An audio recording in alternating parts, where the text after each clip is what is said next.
My family stole my inheritance, then accused me of stealing from them. My parents always had a golden child. My younger brother, Jake. He was 23, lived in my parents' basement, played video games basically all day, and hadn't held a job for more than 3 months. Meanwhile, I worked full-time, paid my own rent, and helped my parents financially whenever I could. Then my grandfather died. He left me his house. Not my parents. Not Jake. Me. He'd even told me about it months before he passed. The will was crystal clear. But my dad had power of attorney for my grandfather during his final months. And apparently, he decided that meant he could do whatever he wanted. 2 weeks after the funeral, I discovered the house had been transferred to Jake for $1. I called my dad. He said, "Your grandfather wanted Jake to have it." I asked why the will said otherwise. He hung up. A few days later, my entire family confronted me at dinner. My mom looked me straight in the eyes and said, "Just confess. We know you did it." I had no idea what she was talking about. Apparently, someone had stolen $18,000 from my grandfather's account before his death. And because I had helped him with his finances occasionally, they decided it had to be me. Jake actually laughed. He said, "Come on, just admit it. You already got caught."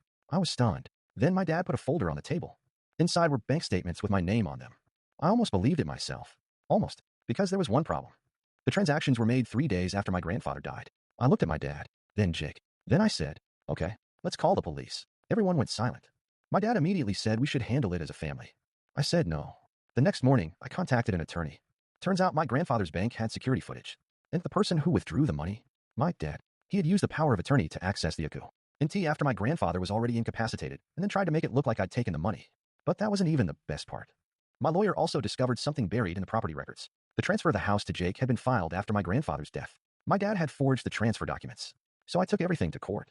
And my family still thought I'd lose. Until the judge asked my dad one question. Why did you transfer a property you no longer had legal authority to transfer? He couldn't answer. The house came back to me. The $18,000 was recovered. And my dad ended up facing criminal charges. As for Jake, he had to move out of the house he'd been given. A few months later, I sold the property. It became my reminder that the golden child didn't win. The funniest part, Jake eventually got a job. Best inheritance I ever received was a peace and quiet.